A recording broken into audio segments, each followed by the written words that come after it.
ते विघ्ननाशाभिष्टप्रदां।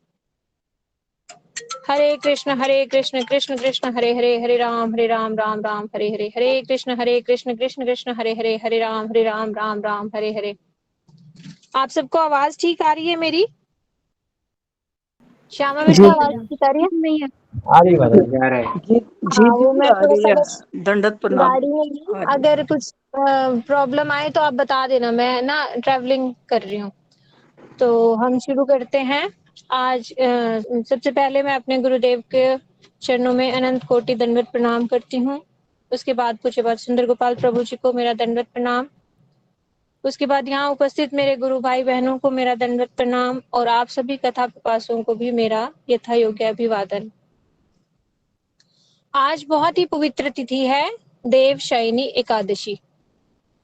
आज से कहते हैं 4 महीने के लिए देव सो गए, और संसार में कहा जाता है कि 4 महीने में अब कोई शादी ब्याह नहीं होगा, कोई गृह प्रवेश नहीं होगा, कोई भी शुभ कार्य नहीं होगा। संसारिक दृष्टि से ये जो है 4 महीने अभी कुछ हम शुभ कार्य कर नहीं सकते, लेकिन साधन भजन के लिए यही चारों महीने, जिन्हें चतुर्मास कहा जाता है, जो भी गुरु पूर्णिमा से शुरू होगा, कुछ लोग आज से भी चतुर्मास शुरू करते हैं। देवशयनी एकादशी से देवउठनी एकादशी तक 4 महीने का व्रत नियम पालन करते हैं, वो पालन करते हैं। और हमारे गुरुदेव ने हमें बताया कि जैसे महीना पूर्णमासी से शुरू होता है, तो पूर्णिमा से ही पूर्णिमा हम शुरू करते हैं चतुर्मास।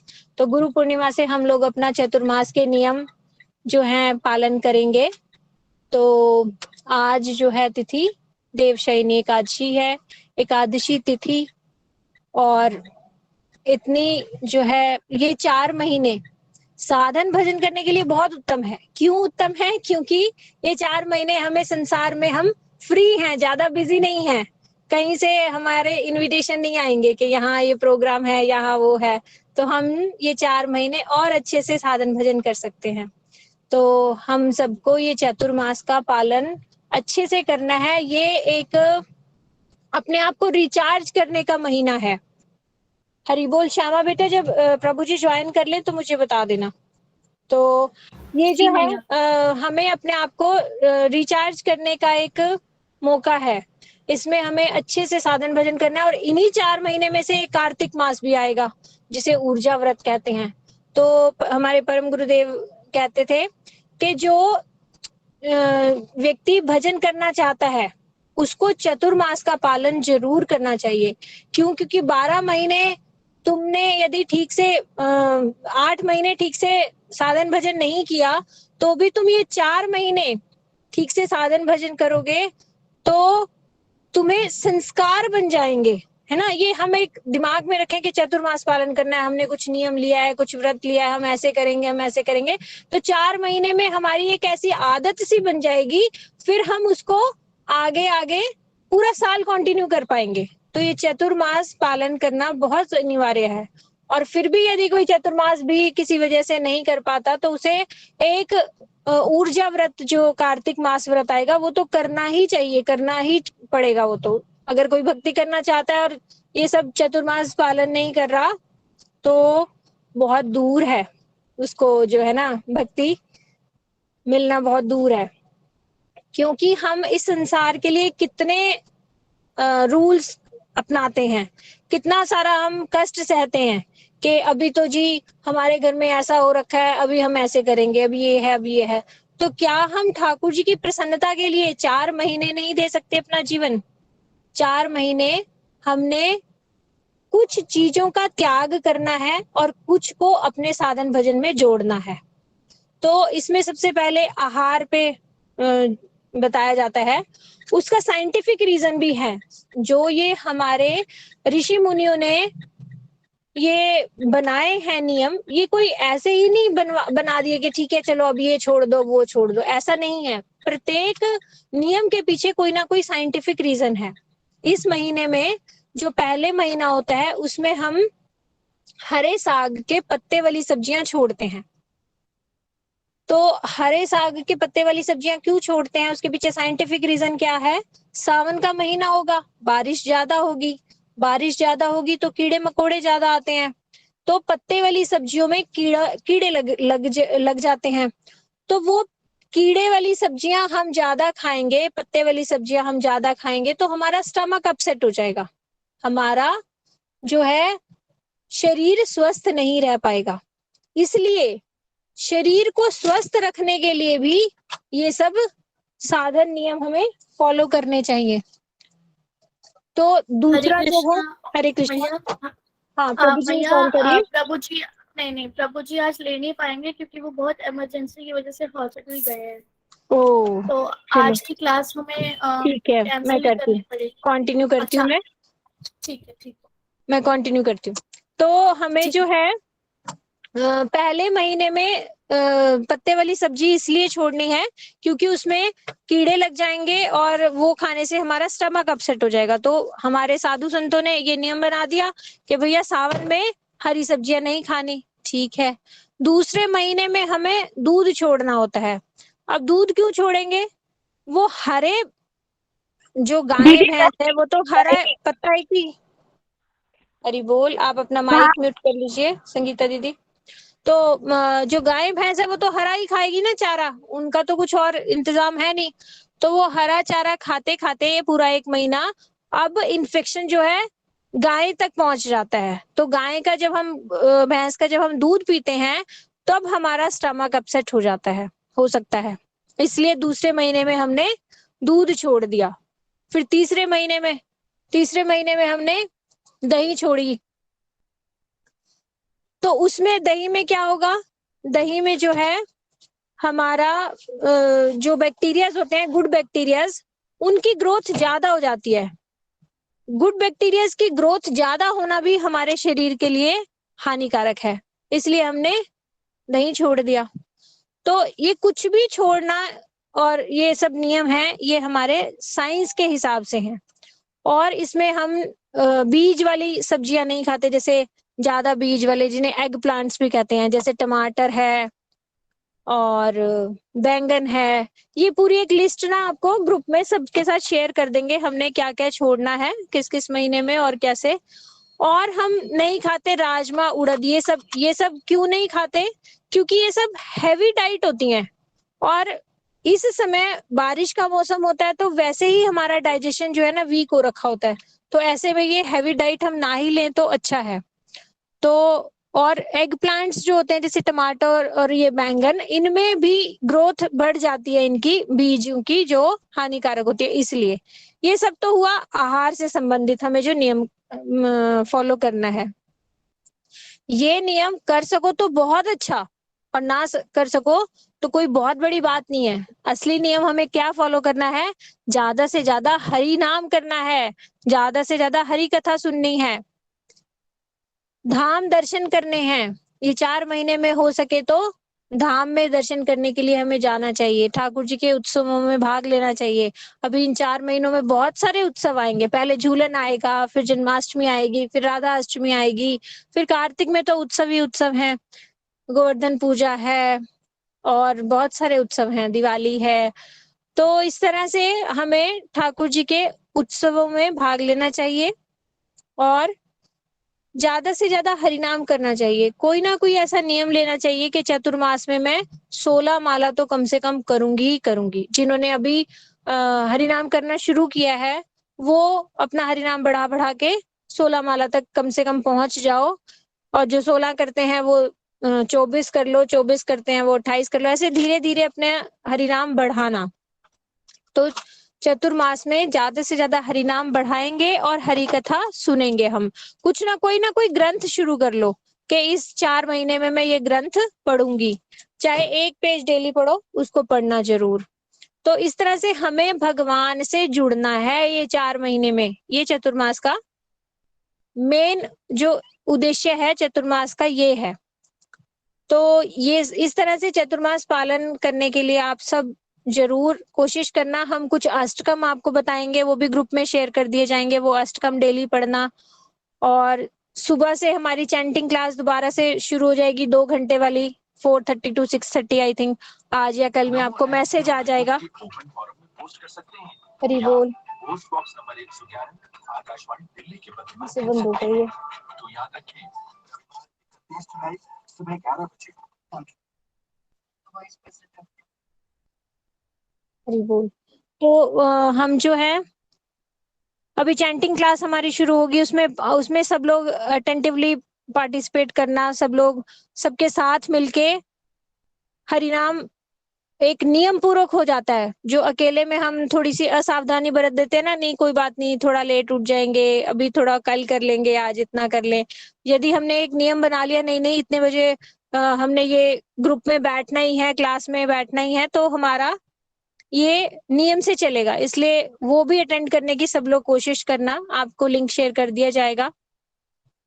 तो इस तरह से चतुर्मास पालन के बारे में हमें और अधिक एक ऑडियो बना के हम ग्रुप में दे देंगे और आपको मैसेजेस में भी बता देंगे।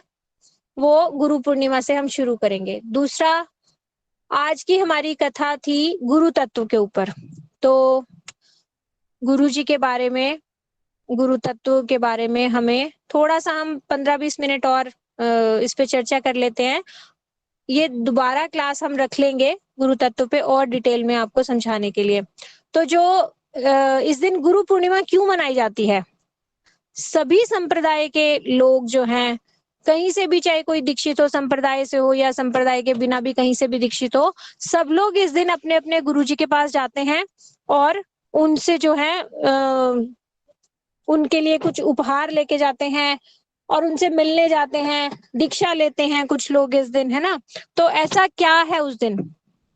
उस दिन जो है व्यास जी का जन्मदिन है, व्यास देव जी का जन्मदिन है। तो हमारे गुरु जी हमें कहते थे कि प्रत्येक गुरु यदि अपनी जन्मदिन पर गुरु पूजा करवाने लग जाएगा तो बहुत सारे दिन गुरु पूजा होगी, है ना। जैसे हमारे गुरु जी का तिथि एक, फिर उनके गुरु जी की तिथि, ऐसे। तो इसलिए जो अखंड गुरु तत्व हैं, जो जिन्होंने सारे शास्त्रों को उनको इसलिए वेद व्यास कहा जाता है। व्यास मतलब जैसे एक सर्कल होता है ना, सर्कल की लाइन जिसका कोई एंड नहीं होता, मतलब आप एक लाइन से, उसके एक पॉइंट से शुरू करो तो आपने कहाँ खत्म करना है, कुछ वो नहीं, पूरा एक व्यास उसको कहते हैं, जो सर्कल की आउटर लाइन होती है। तो इस तरह से उन्होंने वेदों का विस्तार किया था, इसलिए उनका नाम वेद व्यास है। तो वेद व्यास जी के जन्मदिन पे यदि हम अपने गुरु की भी पूजा कर लेंगे, वेद व्यास जी के अनुयायी उनको समझकर, क्योंकि हमें ये ज्ञान शास्त्रों का कौन दे रहा है? हमारे गुरुदेव दे रहे हैं। तो हमारे गुरुदेव ने कहाँ से सुना? उनके गुरुदेव से, उनके गुरुदेव से। इस तरह से गुरु परंपरा से व्यास जी से लेकर हमारे गुरुदेव तक ये ज्ञान शास्त्रों का हमें मिल रहा है। तो हमें अपने गुरुदेव को उन्हीं का प्रतिनिधि मानकर उस दिन व्यास पूजा करनी है। व्यास पूजा कहते हैं ना कि गुरु पूर्णिमा को व्यास पूजा कर रहे हैं हम। व्यास पूजा इसीलिए कहते हैं कि वेद व्यास जी की हम पूजा कर रहे हैं। तो हमारे गुरुदेव तो अपनी पूरी गुरु परंपरा की पूजा करते थे उस दिन, और हमसे भी करवाते थे, और यही कहते थे कि मैं तुम सबकी पूजा जो है अपने गुरुदेव के चरणों तक पहुंचा रहा हूँ, और मेरे गुरुदेव आगे आगे ऐसे करके तुम्हारी पूजा राधा कृष्ण तक पहुंचती है। इसे कहते हैं गुरु परंपरा। यदि कोई गुरु अपने शिष्य की गई सेवा या उसका कुछ जो भी कुछ सेवा है वो अपने तक ही रखे तो वो गुरु नहीं। क्यों? क्योंकि गुरु हमेशा गुरु परंपरा से जुड़ा हुआ होना चाहिए। जैसे इस संसार में आप देखो, कोई डॉक्टर बना है तो उसका कोई टीचर होगा ना जिससे उसने सीखा होगा। ऐसे ही थोड़ी उठ के वो बैठ जाएगा और एक दिन बोलेगा मैं डॉक्टर बन गया, है ना। कहीं से उसने ज्ञान लिया होगा, कोई तो उसका गुरु होगा ना। इसी तरह आध्यात्मिक जगत में भी हमें गुरु परंपरा के द्वारा ये ज्ञान यदि हमारे तक आ रहा है तब तो उस ज्ञान को आप शुद्ध ज्ञान समझना। और गुरु परंपरा ही नहीं है, सिर्फ एक केवल आपके गुरु हैं, तो वो शुद्ध ज्ञान नहीं हो सकता।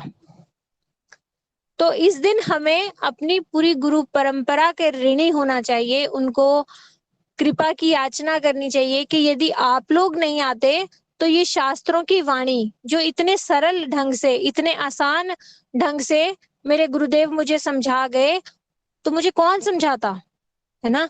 तो हमारी सबकी कृतज्ञता प्रकट करने का ये दिन है अपने गुरुजी के प्रति। गुरुजी का हम कितने ऋणी हैं, ये हमें देखना चाहिए उस दिन। और दूसरा बात, हमें ये देखना चाहिए कि पिछली गुरु पूर्णिमा पे, पिछली व्यास पूजा पे मैं कहाँ थी और आज मैं कहाँ हूँ। यानी भजन राज्य में मैंने कुछ थोड़ी सी उन्नति करी कि नहीं। अपने आप का जिसे कहते हैं ना, अपने आप का विश्लेषण करना चाहिए कि मैंने कुछ अपने गुरुजी की बात एक साल में मानी कि नहीं मानी, उनकी बात मान के मैं कुछ आगे बढ़ी कि नहीं बढ़ी, ये सब भी हमें उस दिन देखना चाहिए। तीसरा, उस दिन कहते हैं मुड़िया पुनो, उस दिन के दिवस को कहते हैं मुड़िया पुनो। मुड़िया मतलब एक ये ब्रज भाषा का शब्द है, मतलब मुंडन कराने वाला, मुंडन जिस दिन होता है, तो उस दिन ब्रजवासी लोग अपना सिर मुंडाकर और गोवर्धन की परिक्रमा जरूर करते हैं। क्यों ऐसा क्यों करते हैं? क्योंकि उस दिन सनातन गोस्वामी जी का तिरोभाव तिथि होता है। तो सनातन गोस्वामी जी ब्रज में बड़े बाबा के नाम से मशहूर थे, उन्हें सब इतना प्रेम करते थे, बड़े बाबा करके। उनसे सबका अपना एक अपना जैसा संबंध था। और उनका एक नियम था कि वो जो है गोवर्धन की परिक्रमा करके ही कुछ ग्रहण करते थे, मतलब डेली वो गोवर्धन जी की, गिरिराज जी की परिक्रमा करते थे।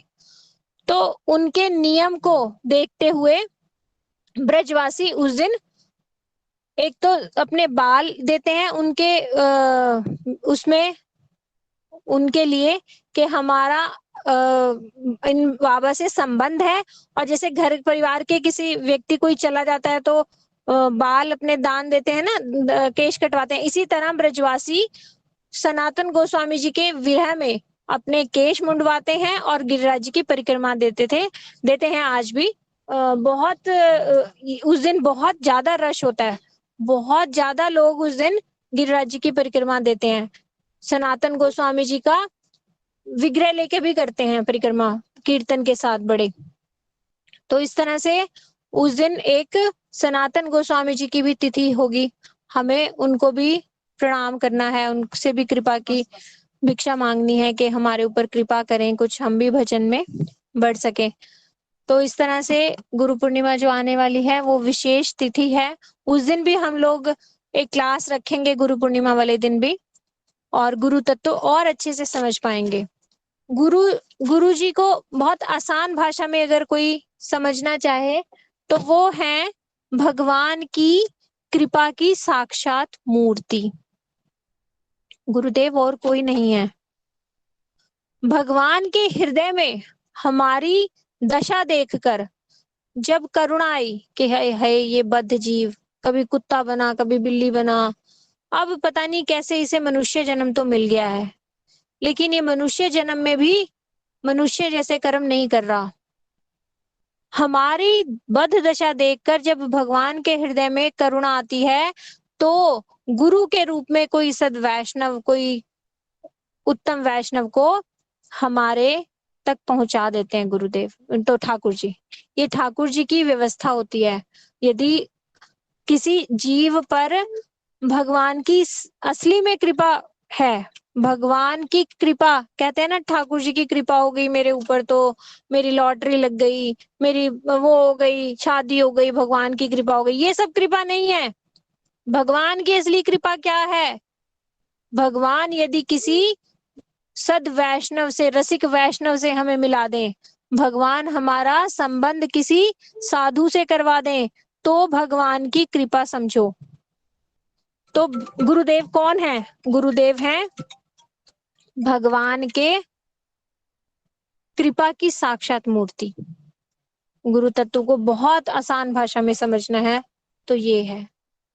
बाकी और बहुत सारे शास्त्रों में इनके श्लोक आते हैं गुरु तत्व के बारे में, कि गुरु को इसलिए गुरु बोला जाता है क्योंकि वो बहुत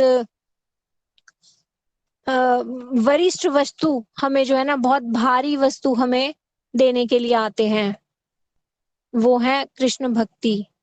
तो इसलिए गुरु ने कहा जाता है कि ऐसी अनमोल वस्तु वो हमें देते हैं। और गुरु के कुछ लक्षण भी होते हैं। गुरु के लक्षण शास्त्रों में बताए गए हैं कि गुरु वो गुरु है जो एक तो संसार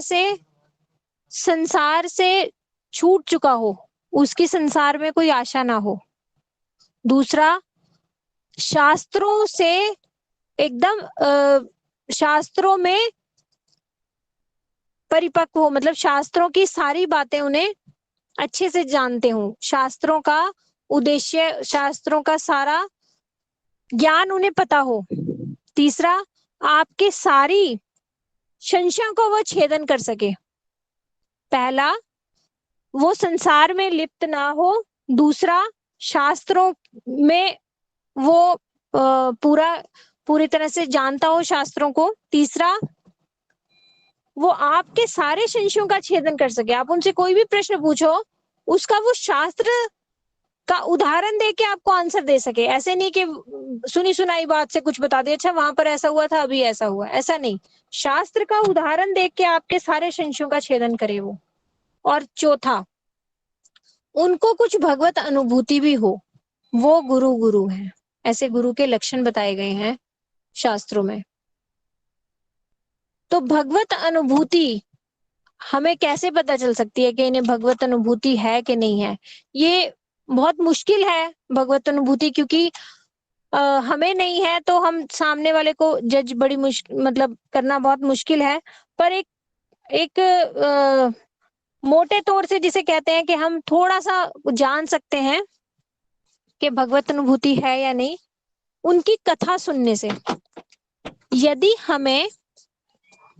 हम किसी की कथा सुन रहे हैं और उनकी कथा सुनकर हमें भगवान से प्रीति हो रही है, हमारे हृदय में भगवान के प्रति सेवा वृत्ति आ रही है, तो समझो हम ठीक जगह से सुन रहे हैं।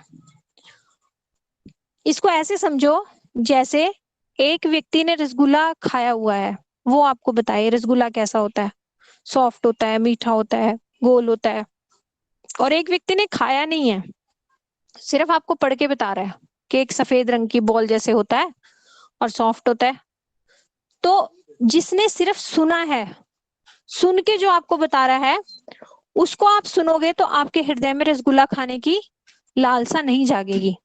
और वही जिसने रसगुल्ला खा रखा है, उससे जब आप सुनोगे तो आपके हृदय में लालसा जाग जाएगी कि मैं भी ये रसगुल्ला खा के देखूं कैसा होता है।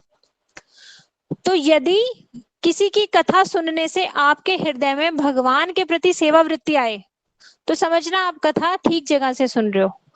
और किसी की कथा सुनी और बस वहीं सुन के थोड़ा सा भाव आया और घर आके भूल गए सब, घर आके अब कोई हमने वो अपनाए नहीं जैसे जैसा उन्होंने कथा में बोला, हमारे हृदय में कोई सेवा वृत्ति आई नहीं ठाकुर जी के लिए, तो समझना हमने कथा ठीक जगह से नहीं सुनी।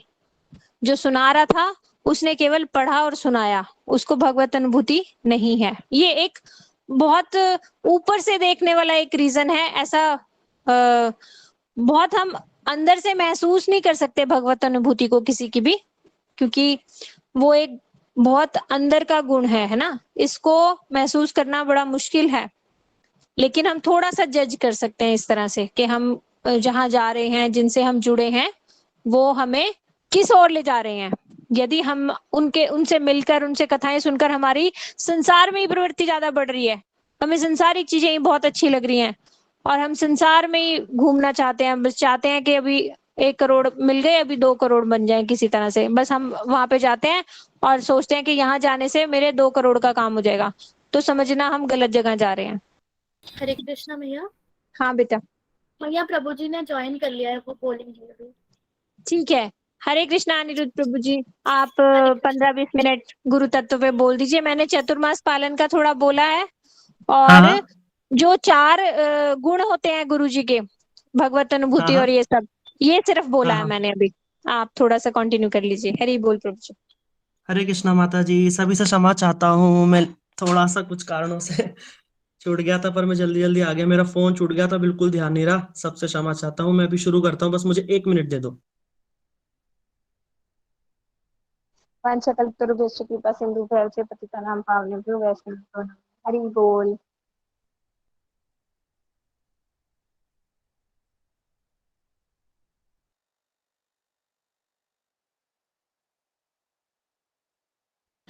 ठीक है, मैं थोड़ी सी गुरु वंदना कर देता हूँ, क्योंकि गुरु तत्व में ही कहा गया, भगवान स्वयं कहते हैं वेदों में, प्रथमंतु गुरु पूज्य ततश्चैव अर्चनम कुर्वन् सिद्धिमवाप्नोति ही अन्यथा निष्फलम भवेत्। भगवान कहते हैं कोई भी कार्य करने से पहले अगर हम गुरु जी को प्रणाम करें, गुरु जी को याद करें, अगर अगर हमारे अभी गुरु जी नहीं है तो कृष्ण को ही गुरु मान करके उन्हें प्रणाम करें और कार्य को प्रारंभ करें, इससे हमारी कार्य सिद्धि होती है। इसलिए मैं भी पहले गुरु वंदना कर लेता हूँ, बस 1 सेकंड में। अज्ञानतिमिरान्धस्य ज्ञानाञ्जनशलाकया चक्षुरुन्मिलितं येन तस्मै श्रीगुरुवे नमः। हरे कृष्णा कृष्ण कृष्ण हरे हरे, हरे राम राम राम हरे हरे। ठीक है, आज का जो हमारा टॉपिक है वो है गुरु तत्व। ये बहुत इंपॉर्टेंट है, बहुत ज्यादा इंपॉर्टेंट टॉपिक है, क्योंकि सारी दुनिया में सब लोग इन्हीं समस्याओं से जूझ रहे हैं कि गुरु कौन होने चाहिए, कैसे होने चाहिए, और गुरु को ही नहीं समझ पाते हम। इसीलिए जगत में इतनी ज्यादा विकृति आती है। किसी संत को हम अपना गुरु मान लेते हैं, कुछ दिन बाद पता चलता अरे कुछ गड़बड़ हो गई, है ना। इससे क्या होता है, हमारी संस्कृति को भी आघात लगता है, हमारी नुकसान होता है ना। इसीलिए पुराने लोग कहते थे कि पानी पियो छान के ताकि बीमारी ना हो, और गुरु करो जान के, ताकि कहीं ऐसा ना हो जाए गलत गुरु करने से हमें जो ये मनुष्य जन्म मिला है। भगवान श्री राम कहते हैं रामायण में, साधन धाम मोक्ष करी द्वारा, ये जो मनुष्य शरीर है ये बहुत दुर्लभ है। इसको पा करके भी अगर थोड़ी सी गड़बड़ हो जाए, अगर गुरु अच्छे नहीं मिले, तो ये हमारा मोक्ष का जो एक अवसर हमें मिला है, भगवान के धाम जाने का अवसर जो हमें मिला है, वो भी हम चूक जाएंगे। इसीलिए ये गुरु तत्व जो आज विशाखा दीदी हैं, प्रभु जी हैं, हमारी गहना दीदी हैं, इन्होंने जो मिल करके जो चुना है आप लोगों के लिए, ये बहुत जरूरी है, सबसे ही जरूरी है। देखिए, हम जब स्कूल में जाते हैं, ABCD सीखने के लिए भी हमें गुरु चाहिए, 1 2 3 4 सीखने तक के लिए हमें गुरु चाहिए, छोटी छोटी चीजों के लिए हमें गुरु चाहिए, यहाँ तक कि अगर चोरी भी करना है उसके लिए भी हमें गुरु चाहिए जो चोरी सिखाएगा, है कि नहीं। बिना गुरु के तो नहीं हो सकता, टीचर तो चाहिए ही चाहिए। और हम भगवान को प्राप्त करना चाहते हैं तो क्या बिना गुरु के हो सकता है? नहीं हो सकता। इसीलिए तुलसीदास जी रामायण में कहते हैं, जो बिरंची शंकर सम होई गुरु बिना भवनिधि तरई न कोई। गुरु जी के बिना कोई इस भवनिधि को पार नहीं कर सकता। तो आइए हम शुरू करते हैं गुरु तत्व। हम लोग शास्त्रों में अलग अलग शास्त्र, जैसे मुंडक उपनिषद है, श्वेताश्वर उपनिषद है, कठोपनिषद है, मैं कुछ श्लोकों का इस्तेमाल इस क्लास में करूंगा। देखो, यद्यपि क्लास हमें बस अभी थोड़ी देर ही लेनी है, 25 मिनट के आसपास में इन इतने ही टाइम में मैं कुछ श्लोकों का उच्चारण करूंगा। ये बहुत इंपॉर्टेंट श्लोक है, और अलग अलग उपनिषद के श्लोक हैं। अलग अलग उपनिषद शास्त्र गुरु जी के विषय में क्या कहते हैं, ये हम आपको एक साथ इस क्लास में बताने वाले हैं। हो सके तो आप भी इन श्लोकों को याद कर सकते हैं और आगे अपना किसी को समझाने के लिए इस्तेमाल कर सकते हैं, ठीक है। एक मुंडक उपनिषद है। मुंडक उपनिषद में लिखा हुआ है, तद विज्ञानार्थम स गुरुमेवाभिगच्छेत् समित पाणि श्रोत्रियम ब्रह्मनिष्ठम। अगर आप तद विज्ञान माने भगवान के विषय में जानना चाहते हैं, तो ऐसे गुरु की शरण में जाइए। कैसे जाइए? श्रद्धा पूर्वक, समित पाणी। पुराने समय में जब बच्चे गुरुकुल जाते थे गुरु जी के पास शिक्षा लेने के लिए, तो वो यज्ञ की संविदा लेके जाते थे। यज्ञ की जो लकड़ी है उसको संविदा बोलते हैं, इसलिए बोला समित पाणी। समित माने संविदा, पाणी माने हाथ। हाथ में संविदा लेके जाते थे और संविदा गुरु जी को दे देते थे यज्ञ के लिए, और वो समर्पण का भाव होता था। लेकिन अभी तो यज्ञ नहीं होते हैं ज्यादा करके आश्रमों में, और हम भी गुरुकुल नहीं जाते हैं। तो गुरु जी के पास अभी कैसे जाना चाहिए? श्रद्धा पूर्वक। ऐसे गुरु के पास में जाना चाहिए जो श्रोत्रिय हो। श्रोत्रिय का अर्थ होता है जो समस्त शास्त्रों में पारंगत हो, जो शास्त्रों के रहस्य को जानते हो। और ब्रह्मनिष्ठम, ब्रह्मनिष्ठम का अर्थ है ब्रह्म की अनुभूति, माने जिनको भगवान की अपने जीवन में अनुभूति हो। ऐसे गुरु के पास जाना चाहिए श्रद्धा पूर्वक। देखिए ये श्लोक बहुत इंपॉर्टेंट है। अभी क्या रहता है, हम किसी को भी गुरु मान लेते हैं। जैसे पंडित जी हैं, वो पंडित जी हमारे पिताजी के गुरु थे, तो पंडित जी का बेटा हमारा गुरु होगा। ऐसे नहीं, ऐसे नहीं चलता है। किसी को भी हम गुरु नहीं बना सकते। गुरु बनाने के लिए ये लक्षण होना बहुत जरूरी है, बहुत ज्यादा ही जरूरी है, ठीक है। और अगर अभी हमें थोड़ी देर पहले विशाखा दीदी बता रही थी कि वो एक श्लोक समझा रही थी जिसमें गुरु जी के लक्षण बता रही थी, 4 लक्षण, है ना। वो श्लोक कुछ इस प्रकार है, तस्मात् गुरुं प्रपद्ये जिज्ञासु श्रेयोत्तमं शाब्दे परे च निष्णातम ब्रह्मणि उपशमाश्रयम्। ये श्लोक बहुत इंपॉर्टेंट है, और ये भागवत, श्रीमद् भागवत, जो हम भागवत सप्ताह सुनने जाते हैं ना, उसका श्लोक है ये, 11वें अध्याय 11वें स्कंद का।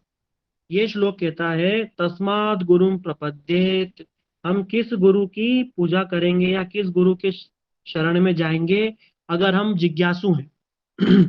अगर हम जिज्ञासु हैं, हमारे जीवन में प्रश्न है, हम कौन हैं, इस संसार में क्या कर रहे हैं, नहीं चाहते हैं तो भी दुख कष्ट आते हैं, नहीं चाहते तो भी बुढ़ापा चला ही आ रहा है, नहीं चाहते तो भी हमारी जॉब की टेंशन, ये टेंशन, बच्चों की टेंशन, टेंशन टेंशन, नहीं चाहते तो भी आ रहा है। हम नहीं चाहते हुए भी ये सब क्या चल रहा है, क्या हमें कोई चला रहा है, मैं कौन हूं, भगवान कौन है। जब किसी व्यक्ति के जीवन में ये प्रश्न उठने लग जाए तो समझ लेना चाहिए वो व्यक्ति भगवान की कृपा का पात्र हो चुका है। इसीलिए चैतन्य महाप्रभु के जो भक्त हैं, जो चैतन्य चैतामृत में लिखा हुआ है, ब्रह्मांड भ्रमित कौन भाग्यवान जीव, गुरु कृष्ण प्रसादे पाए भक्ति लता बीज। ब्रह्मांड में भ्रमण करते करते कबू शूद्र कबू विप्र, कभी हम कुत्ता बने हैं, कभी बिल्ली, ऐसे बनते बनते हमारे कितने जन्म बीत चुके हैं। अब जा करके हम मनुष्य शरीर में आए हैं, और अब जा करके हमारे मन में ये प्रश्न आ रहा है कि हम कौन हैं, के आमी केनो हमारे जारे ताप त्रय, मैं कौन हूं और मुझे ये त्रिताप क्यों मिल रहे हैं, है ना।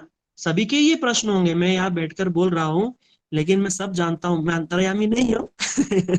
पर फिर भी ये स्वभाव प्रश्न होते हैं कि भाई हमारे जीवन में देखो 4 दुख तो सभी को ही आते हैं, आदि दैविक, आदि भौतिक, आदि आध्यात्मिक, है ना।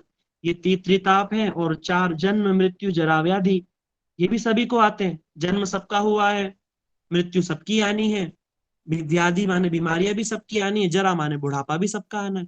कितनी भी प्रॉब्लम से बच लो, पर इनसे तो कोई नहीं बच सकता। कितनी भी पैसा हो, कितना भी पैसा हो, बीमारी से नहीं बचा जा सकता, किसी ना किसी रूप में बीमारी आएगी।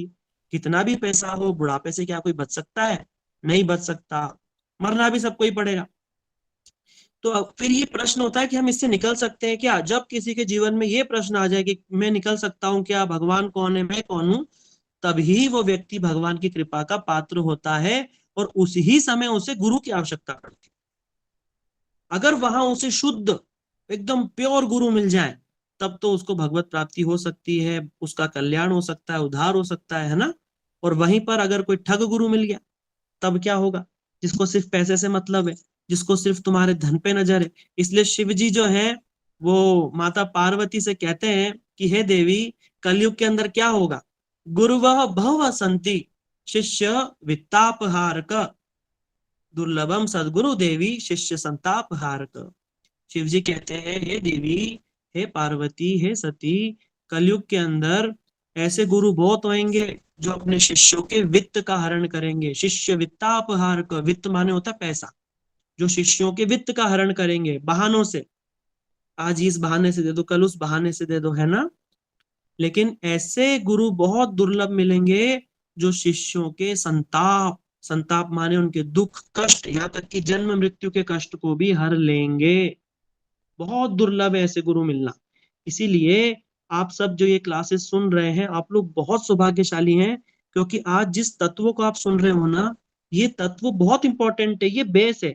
अगर यहीं पर गड़बड़ होगी और गुरु को हम नहीं समझ पाए और कहीं किसी गलत गुरु के चक्कर में फंस गए, तब क्या होगा, हमारे आगे का सारा ही मार्ग गलत हो जाएगा। जैसे गलत ट्रेन में बैठ गए, जाना था अपने को वैष्णो देवी और पहुंच गए कहीं और, है ना। इसलिए क्या होगा, हमारा गलत ट्रेन में नहीं बैठना है। गलत ट्रेन में नहीं बैठ जाए, इसके लिए पहले सोच समझ करके, अरे ये ट्रेन कौन सी है, नंबर ठीक है कि नहीं है है ना, कौन से प्लेटफॉर्म से चलती है, कितने बजे चलती है, सब पहले जानकारी लेंगे तो कभी गलत में हम बैठेंगे ही नहीं। ठीक इसी प्रकार जीवन में गुरुकरण करने से पहले पहले ये सारी चीजें देख लो कि हमारे गुरु के अंदर ये सब चीजें हैं कि नहीं है। कौन कौन से लक्षण, अब श्लोक बताता हूं। शब्दे परे च निष्णातो ब्रह्मणि उपशमाशयम, शब्दे परे च निष्णातम, जिसको शब्द, जिसको माने शास्त्रों का पूर्ण रूप से ज्ञान हो, पहला बताया। दूसरा बताया ब्रह्मणि, जिसको भगवान की अनुभूति हो चुकी हो, भगवान से प्रेम हो, भक्ति हो। तीसरा बताया उपशमाश्रयम, माने संसार से विरक्त भी होना चाहिए। ऐसा नहीं होना चाहिए कि भाई जो गुरु जी हैं वो तो भैया दुनिया भर के बच्चे कच्चे संसार में फंसे हुए हैं और हमको मंत्र दीक्षा दे दी, बोला तुम भी लो मंत्र और करो भगवान का भजन। अरे भाई आप तो निकलो पहले। संसार से निकलने का, देखो अगर हम दलदल में फंसे हुए हैं, है ना, और हमको कोई दलदल से निकालना कोई चाहे तो उसको भी तो दलदल से बाहर होना चाहिए ना। कोई दलदल में खुद ही फंसा हो तो हमको कैसे निकालेगा। जो व्यक्ति दलदल के बाहर हो वो ही हमें बचा सकता है। इसीलिए संसार रूपी जंजाल से जो बाहर हैं, संसार में हो सकता है संसार में रहते हो पर संसार उनके अंदर नहीं रहता, ऐसे महापुरुष, है ना, ऐसे महापुरुष मिलना बहुत कठिन है। इसलिए बताया शाब्दे परनेच निष्णातो ब्रह्मणि उपशमाश्रयम, जिनको समस्त शास्त्रों का ज्ञान हो, ताकि कभी कोई शिष्य प्रश्न करे तो उत्तर दे सके, शास्त्र अनुकूल उत्तर वो दे सके, है ना। और ब्रह्मणि, जिनको भगवान की अनुभूति हो। ऐसे संत बहुत मिल जाते हैं जो बात तो बहुत सारी करते हैं पर भक्ति भजन कुछ नहीं करते, माथे पे तिलक भी नहीं है, दिन में माला वाला भी कुछ नहीं करते, ना कोई पाठ करते ना कोई कीर्तन करते, पर गुरु है। तो क्या ऐसे गुरु को कभी भगवान से प्रेम हो सकता है? नहीं हो सकता। प्रेम का लक्षण होता है, जैसे माँ को अपने बेटे से प्रेम होता है ना, तो उसकी सुबह से लेकर शाम तक अपने बेटे के लिए कुछ ना कुछ चेष्टा रहती है, इसको खिला दूं, इसको नहला दूं, इसको प्यार कर लूं, इसको सुला दूं, है ना, ये प्रेम के लक्षण है, इसको दुलार कर लूं। इसी प्रकार जब किसी का भगवान से प्रेम होता है ना तो उसकी चेष्टा में नजर आता है, भगवान के कीर्तन में मदमस्त हो जाएगा, भगवान की कहीं सेवा होगी तो भाग भाग के करेगा, मुख में हो राम नाम राम सेवा हाथ में। जैसे ही राम का कोई काम होगा भाग भाग के करेगा। जैसे हनुमान जी है ना, राम जी से प्रेम करते, जैसे ही दुनिया चले ना श्री राम के बिना और राम जी चले ना हनुमान के बिना। राम जी का कोई कार्य हनुमान जी के बिना नहीं होता है। राम जी का जैसे ही काम आता है सबसे पहले कौन खड़े हो जाते हैं? हनुमान जी। जड़ी बूटी लाना है हनुमान जी लेकर के आएंगे, सेतु बनाना है हनुमान जी बनाएंगे, हाँ, बड़े बड़े पत्थर ला करके सीता जी की खोज करनी है हनुमान जी लेकर के आएंगे, है ना, कंधे पे रावण को मारना है कंधे पे लेकर के हनुमान जी लेकर के तत्पर, राम काज करिबे को आतुर और प्रभु चरित्र सुनिबे को रसिया। जो राम काज करने के लिए हमेशा तैयार और प्रभु चरित्र माने राम की कथा सुनने के बड़े रसिक है, रसिया। राम लखन सीता मन बसिया। हनुमान जी भी परम संत वैष्णव हैं। ठीक उसी प्रकार जो संत होते हैं वो भी भगवान की कथाओं के बड़े रसिक होते हैं और उनको भी भगवान की सेवा करने के लिए तत्पर रहते हैं। तो कैसे पता चलेगा कि हमारे गुरु जो हैं उनको भगवान से प्रेम है कि नहीं, अनुभूति है कि नहीं? देखो प्रेम है, अनुभूति है, तभी तो सेवा में रत रहेंगे ना, निरंतर 24 का 24 घंटा। इसीलिए शाब्दे प्रच निष्णातम ब्रह्मणि उपशमाश्रयम, ये 3 लक्षणों को ध्यान से सुन लीजिए। गुरु जी के अंदर ये 3 लक्षण होने ही चाहिए। पहला बताया शास्त्रों का ज्ञान होना चाहिए उनको, ताकि शिष्यों के प्रश्नों के उत्तर दे पाए, सार स्वरूप में होना चाहिए। ऐसा नहीं है कि गुरु जी को श्लोक याद नहीं है तो नहीं, उनको अनुभूति है शास्त्रों की, है ना, शास्त्रों का ज्ञान। दूसरा, उनको भगवान की अनुभूति होनी चाहिए। और तीसरा बताया संसार से विरक्त होने चाहिए। संसार किसका संसार? माया का संसार से विरक्त होने चाहिए और भगवान की भक्ति होनी चाहिए। ये जो लक्षण है अगर किसी व्यक्ति में है तो वो प्योर गुरु है।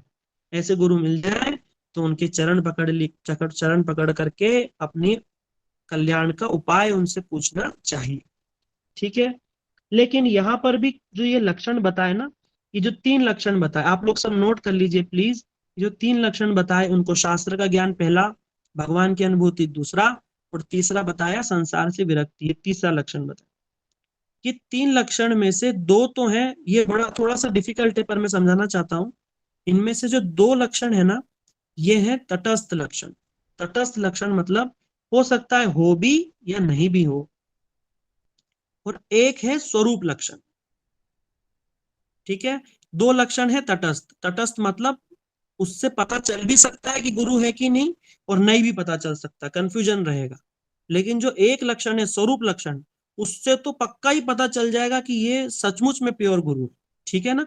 इसलिए हम समझते हैं तटस्थ लक्षण क्या होता है, स्वरूप लक्षण क्या होता है। तटस्थ लक्षण उस लक्षण को कहा जाता है जो बाह्य लक्षण होता है, जिसको बाहर से हम देख सकते हैं, और स्वरूप लक्षण को थोड़ा सा डिफिकल्ट होता है समझना। उदाहरण उदाहरण से समझते हैं। मैं उदाहरण समझा करके आप सबसे पूछूंगा, ठीक है, कि आपको समझ में आया कि नहीं क्योंकि मैं बोल रहा हूँ, आप सब सुन रहे हैं, पता नहीं समझ पा रहे हैं कि नहीं। मुझे लगता है समझ तो पा रहे होंगे, फिर भी मैं बोल देता हूँ। एक डॉक्टर है ना? डॉक्टर ने गले में स्टेथोस्कोप लगा रखा है और सफेद कोट पहन रखा है ना? तो कोई भी व्यक्ति सफेद कोट और स्टेथोस्कोप लगा लेगा तो क्या वो डॉक्टर हो जाएगा क्या? नहीं होगा। डॉक्टर बनने का जो मेन जो चीज होनी चाहिए, सबसे इंपॉर्टेंट जो वाइटल एलिमेंट क्या है? डॉक्टर को मेडिसिन की नॉलेज होनी चाहिए, अनुभव होना चाहिए, है ना? अब वो स्टेथोस्कोप उसके गले में हो, उसने व्हाइट कोट पहना हो या ना पहना हो, उसकी डिग्री उसके हाथ में हो या ना हो, है ना, अगर उसके मेडिसिन की नॉलेज है और उसके पास में है, तो क्या वो डॉक्टर कहलाएगा। सही बात है ना? ठीक है। एक बार कोई भी जी बोलना प्रभु। समझ में आ रहा है कि? ठीक है, ठीक है, बहुत अच्छा। ठीक है, ठीक है, जी ठीक है, प्रभु जी। हाँ ठीक है, प्रभु जी। ठीक है। हाँ जी। डॉक्टर को उसका नॉलेज ही डॉक्टर बनाता है, उसकी डिग्री और उसका नॉलेज उसको डॉक्टर बनाता है। हो सकता हो डॉक्टर छुट्टी पर हो, ट्रेन में जा रहा हो, उसने स्टेथोस्कोप नहीं पहन रखा हो, है ना, उसने कोट नहीं पहन रखा हो व्हाइट कलर का, और अचानक से कोई बीमार हो जाए, तो डॉक्टर ट्रीटमेंट कर पाएगा कि नहीं कर पाएगा? कर देगा ट्रीटमेंट, है ना? ठीक इसी प्रकार इसको समझना। ठीक इसी प्रकार अगर किसी, देखो मैंने तटस्थ लक्षण बताए थे, जो बाह्य लक्षण है, जो बाहर से हम देख सकते हैं, वो कौन से लक्षण थे? दो लक्षण थे, शास्त्र का ज्ञान होना और संसार से विरक्त होना। ये बाह्य लक्षण है, बाहरी लक्षण है ये। इससे सिद्ध नहीं होगा कि ये गुरु है, इससे सिद्ध हो भी सकता है और नहीं भी हो सकता है ना? पक्का पक्का पक्का पक्का नहीं होगा। और जो तीसरा लक्षण बताया वो है स्वरूप लक्षण। वो क्या है? भगवान की अनुभूति।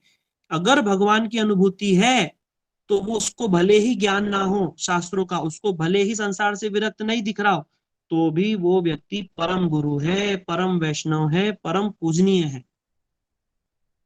ठीक है ना?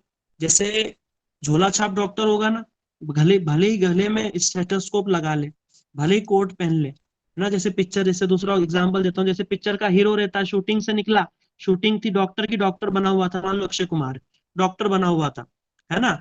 और जैसे ही शूटिंग खत्म हुई, डॉक्टर के ड्रेस में घर जा रहा है, रास्ते में कोई बीमार हो गया, एक्सीडेंट हो गया, तो क्या वो इलाज कर पाएगा? नहीं कर पाएगा। लोग बोलेंगे डॉक्टर साहब, डॉक्टर साहब। अक्षय कुमार को तो पहचान लेंगे, खैर चलो कोई दूसरा ही आदमी है ना? तो क्या वो इलाज कर पाएगा? नहीं कर पाएगा, उसको नॉलेज नहीं है ना।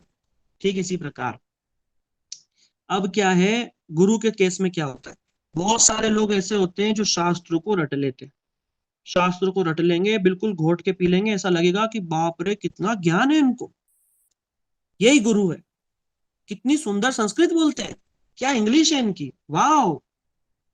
पर गुरु को मापने का ये कोई मापदंड तो नहीं है। अगर किसी को संस्कृत का ज्ञान हो गया है, श्लोक बहुत याद हो गए, तो गुरु हो गया, ऐसा नहीं हो सकता, है ना? दूसरा बताया संसार से विरक्त, तो संसार से कोई संसार से विरक्त ही हो जाए और गुरु बन, ऐसा थोड़ी ना हो सकता है कि किसी को संसार से विरक्त है तो गुरु हो गया, नहीं, ऐसा भी नहीं है। तीसरा लक्षण सबसे इंपॉर्टेंट है, जिसको स्वरूप लक्षण बोलते हैं, वो क्या है? उनको भगवान की अनुभूति होना चाहिए, और जिसको भगवान की अनुभूति हो जाए, जैसे मान लो मैं उदाहरण देता हूँ, जैसे आप ही हैं, आपको सचमुच में अनुभव हो जाए कि जो हमारे मंदिर में लड्डू गोपाल है वो भगवान है, वो भगवान है। मेरे को पूरी उम्मीद है कि जितने लोग सुन रहे हैं ना, इनमें से बहुत सारे लोग ऐसे होंगे जिनके घर में ठाकुर जी की फोटो होगी, या लड्डू गोपाल होंगे, राधे कृष्ण होंगे, होंगे ही होंगे। अगर आप में से किसी को भी, मान लो सबके लिए कहता हूं, अगर अनुभूति हो जाए कि जो गोपाल हमारे मंदिर में बैठे हैं, जो राधे कृष्ण हमारे मंदिर में बैठे हैं, ये विग्रह नहीं है, स्वयं ही बैठे हैं, तो क्या आप एक सेकंड भी टीवी देख सकते हैं ठाकुर जी को छोड़ करके? बताइए, क्या आप ठाकुर जी को छोड़ करके नौकरी पर जा सकते हैं?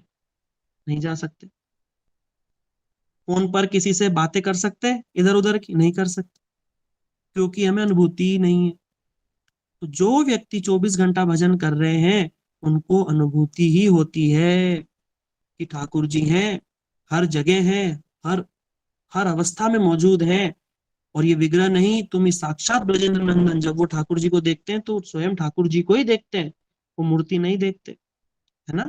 तो ये अनुभूति की बात है। और जो ऐसा व्यक्ति हो जाए जिसको इतना सुंदर अनुभव हो और भक्त हो भगवान के, अगर उनके अंदर ये भी गुण मिल जाए कि शास्त्र का ज्ञान हो जाए और उनके अंदर विरक्त भी हो, तो समझ लो सोने पे सुहागा, है ना। पर असल में जो मेन लक्षण है वो है भगवान की अनुभूति। जिसको भगवान की अनुभूति है ना, जय कृष्ण तत्ववेता से ही गुरु है। जिसको कृष्ण के तत्व का ज्ञान है, कृष्ण की अनुभूति है, वो ही गुरु है।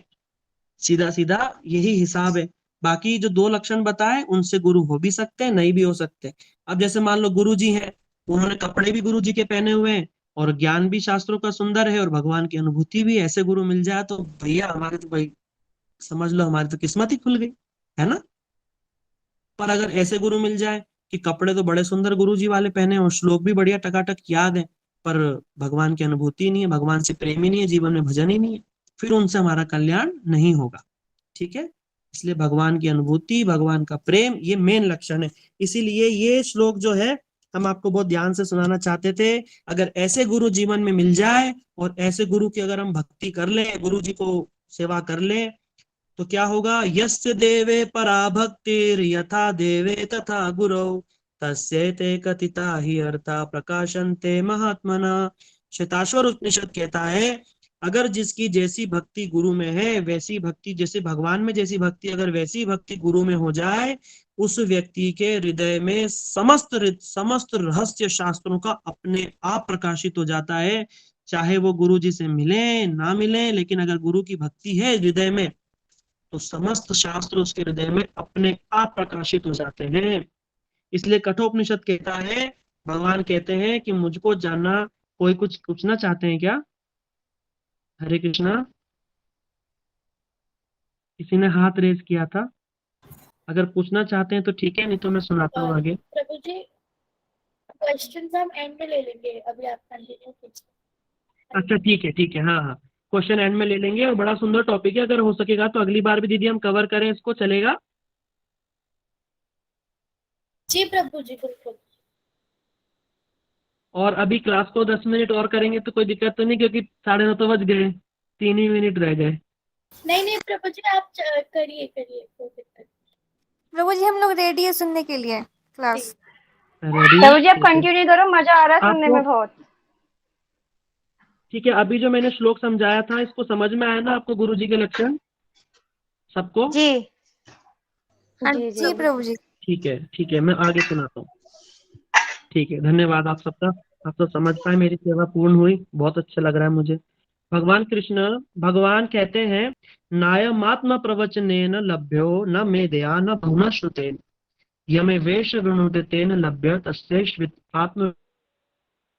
भगवान कहते हैं कि अगर कोई मुझे प्रवचन से जान लेगा तो ऐसा बिल्कुल भी नहीं है, मुझे प्रवचन के माध्यम से नहीं जाना जा सकता।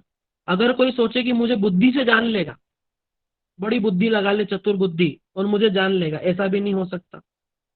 भगवान कृष्ण कहते हैं, यमे वेश वृणुते तेन, ऐसे जो संत हैं, ऐसे जो महान गुरु हैं, वो जिसका वर्ण करेंगे, वो जिसको मुझे जनाना चाहेंगे, ऐसे व्यक्ति को ही मैं मिलूंगा, ऐसे व्यक्ति को ही मैं मिलूंगा। इसीलिए महत कृपा बिनु कोनो जन्मे भक्ति नहीं, कृष्ण भक्ति दूर अपराध नहीं शायद। महत कृपा वैष्णव की, गुरु जी की कृपा के बिना भगवान मिलना बहुत मुश्किल है। मुश्किल तो क्या, असंभव है। सबने ये बात बोली है, बड़े बड़े संतों ने ये बात बोली है, गुरु बिना भवनिधि तरई ना कोई। मीरा जी कहती है ना, गुरु तुम अमृत की खान हो।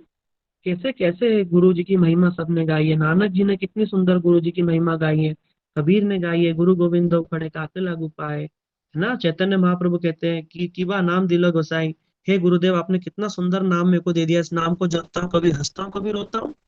क्या नाम दिया है, गुरु जी की महिमा गाते हैं ईश्वर पुरीपाद जी की, गुरु जी की बड़ी महिमा है। यहाँ तक कि कृष्ण भी गुरु की महिमा स्थापित करने के लिए, है ना, मथुरा छोड़ करके इतना दूर उज्जैन, जहाँ पर मैं अभी बैठा हूँ, इतना दूर शिक्षा लेने के लिए आए हैं सांदीपनि ऋषि आश्रम में, और यहाँ 60 दिन रहकर शिक्षा प्राप्त करी। उन्होंने भी अपने जीवन में गुरु को अपनाया। राम जी वशिष्ठ जी से शिक्षा लेने गुरुकुल गए। जब राम और कृष्ण गुरु जी के पास जाते हैं, शिक्षा लेते हैं, तो हमारी क्या बिसात है बताइए? क्या हमारा बिना गुरु के कल्याण हो जाएगा? नहीं होगा ना। लेकिन गुरु अच्छे होने चाहिए, इसीलिए हम इन सब चीजों को समझ रहे हैं। अगर कोई अच्छे गुरु हमें जीवन में मिल जाए तो उनकी कृपा से क्या हो सकता है? मुकम करोति वाचालम पंगुम लंघयते गिरिम यत्कृपातम हम वंदे परमानंद माधवम। मुकम करोति वाचालम, गूंगा व्यक्ति भी वाचाल हो सकता है, ज्यादा बोलने वाला हो सकता है। पंगुम लंघयते, लंगड़ा व्यक्ति पर्वत लांघ सकता है गुरु जी की कृपा से। गुरु जी की कृपा से कुछ भी हो सकता है। शास्त्रों में कई उदाहरण है, कई उदाहरण। एक उदाहरण आप प्रभुपाद जी का सुन लीजिए। हमारे शिले भक्ति सिद्धांत सरस्वती ठाकुर प्रभुपाद जी जब नवदीप आश्रम में रहते थे, हमारा जो मठ है मूल मठ चैतन्य मठ, उसमें जब रहते थे, तो एक समय पर एक बड़ा विद्वान व्यक्ति आया, है ना। उन्होंने बोला प्रभुपाद जी से कि हम आपसे कुछ सुनना चाहते हैं।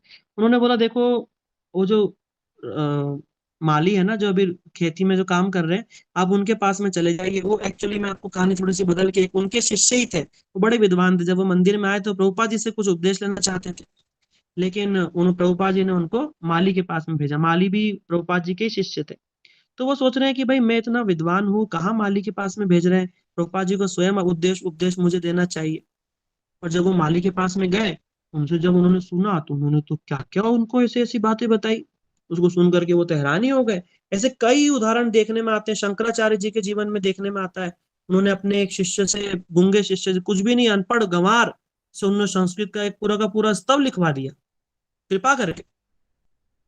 इसलिए गुरु की कृपा से कुछ भी हो सकता है, कुछ भी हो सकता है। अब जो आचार्य होते हैं, गुरु होते हैं, ये कौन होते हैं? ये क्या काम इनका होता है? तो इनका काम ये होता है, आचिनोति या शास्त्रार्थम, है ना, आचार्य स्थापयति स्वयं आचरते अस्मदाचार्य से न कीर्तिना। गुरु जी का काम, आचार्य का काम क्या होता है कि शास्त्रों के अंदर से जो मुख्य मुख्य जो टॉपिक है जिससे जीव का कल्याण हो, उनको इकट्ठा करना, उनको अपने जीवन में उतारना। पहले अपने जीवन में उतारते हैं उन चीजों को। ऐसा नहीं है कि बोलते कुछ और करते कुछ, नहीं। पहले उन शास्त्रों की बातों को अपने जीवन में उतारते हैं, फिर दूसरों को उसकी शिक्षा देते हैं। ये बहुत इंपॉर्टेंट है। इसलिए बोला कि प्रैक्टिस, प्रीच वही करो जो आप प्रैक्टिस करते हो। Preach what you practice. ऐसा नहीं कि हम बोले कुछ और करे कुछ। कथनी और करनी में फर्क नहीं होना चाहिए। और अगर ऐसे आचार्य हैं तो भगवान कहते हैं आचार्य माम विजानिया, ऐसे आचार्य को मेरा ही स्वरूप समझो, ज्ञानी मेरा नित्य स्वरूप, है ना। अब श्रीमद् भागवत की ओर बढ़ते हैं हम। श्रीमद् भागवत एक बहुत इंपॉर्टेंट बात बोलता है सबके लिए, गुरु के लिए, माँ के लिए, पति के लिए, पिता के लिए, यहाँ तक कि देवता तक के भी लिए। क्या बोलते हैं? अभी तो खैर ये भरत महाराज की शिक्षा है ना। और मैं सुना देता हूँ आपको।